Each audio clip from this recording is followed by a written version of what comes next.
ఉదయగిరి శాసనసభ్యులు గౌరవనీయులు పెద్దలు మేఘపాటి చంద్రశేఖర్ రెడ్డి గారిని మాట్లాడవలసిందిగా సాదరంగా ఆహ్వానిస్తాను.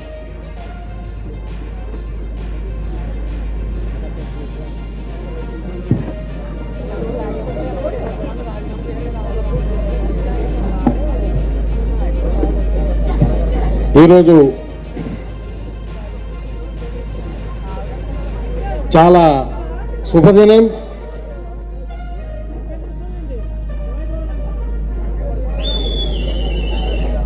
చంద్రబాబు నాయుడు గారికి నా యొక్క నమస్కారాలు తెలియజేస్తున్నాను. అట్లే లోకేష్ బాబు గారికి కూడా నా యొక్క నమస్కారాలు తెలియజేస్తున్నాను. నా పేరు మేకపాటి చంద్రశేఖర్ రెడ్డి.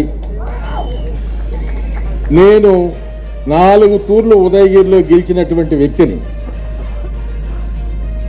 అది రాజశేఖర్ రెడ్డి గారు టైంలో 2 తూర్లు, ప్రస్తుత రాక్షస ముఖ్యమంత్రి కాలంలో 2 తూర్లు. అంటే నేను చాలామంది ముఖ్యమంత్రులను కూడా చూశాను. ఇంత అనాగరికతతో, అన్యాయంతో పేద ప్రజల్ని హింసిస్తూ నోటి మాట చెప్పటం వరకే కానీ చేయటం వరకు లేదనేది మీ అందరికి కూడా తెలుసు, నేను చెప్పనక్కర్లే. ఇలాంటి వ్యక్తిని రాజశేఖర్ రెడ్డి గారు ఎలా భరాయించాడో కూడా మనకు తెలియదు. తండ్రి కొడుకుగా రాజశేఖర్ రెడ్డి గారి కుమారుడిగా మీరందరూ ఓట్లేశారు. చాలామంది ఇక్కడ ఉన్న వాళ్ళందరూ కూడా ఓహో రాజశేఖర్ రెడ్డి కొడుకు కదా, ఒక్క తూరి గెలిపిస్తాము, ఒక్క ఛాన్స్ అన్నారు. ఒక్క ఛాన్సు బంపర్ మెజార్టీతో ఇచ్చినారు. చంద్రబాబు గారు 3 తూర్లు ముఖ్యమంత్రిగా పరిపాలిస్తే ఇతను ఒక్క పర్యాయానికే కాలబెట్టేశాడు రాష్ట్రాన్ని అంతా. మీ అందరికి తెలుసు. ఉదయగిరిలో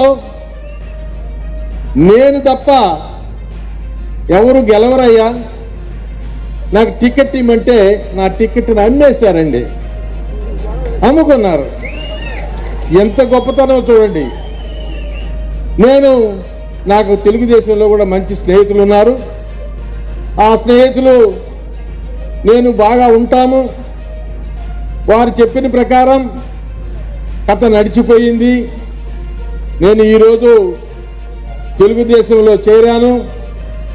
నాకు చాలా గౌరవం దొక్కింది. ఇక్కడ ముఖ్యమంత్రిగా ఆయన పాపం జగన్మోహన్ రెడ్డి గారిని, పేరు కూడా మర్చిపోయినానో నేను, జగన్మోహన్ రెడ్డి గారిని కలిసేదానికే ఛాన్స్ దొరికేది కాదు. ఆయన్ని గెలవాలంటే బ్రహ్మదేవుడిని కలిసినంత, అంటే ఎట్లుంటుందో చూడండి కథ. అలాంటి వ్యక్తి, ఎమ్మెల్యేలకు రెస్పెక్ట్ ఇచ్చినటువంటి వ్యక్తి ముఖ్యమంత్రిగా ఇప్పుడు టికెట్లని అటు నుంచి ఇటు, ఇటు నుంచి అటు, మంత్రులు అన్నీ మార్చుకుంటున్నారు. ఎందుకు వచ్చిన కర్మ అది? పద్ధతి ప్రకారం పరిపాలన చేస్తే, పేద ప్రజల్ని ఉద్ధరిస్తే, రాష్ట్రాన్ని అభివృద్ధి చేస్తే నీకు అది పట్టేది కాదు కదా.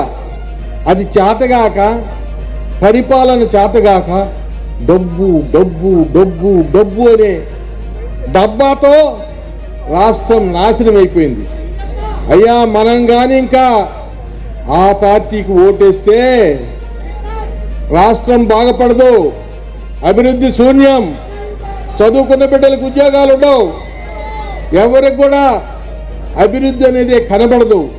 దయచేసి ఆలోచించి మనం ఖచ్చితంగా తెలుగుదేశం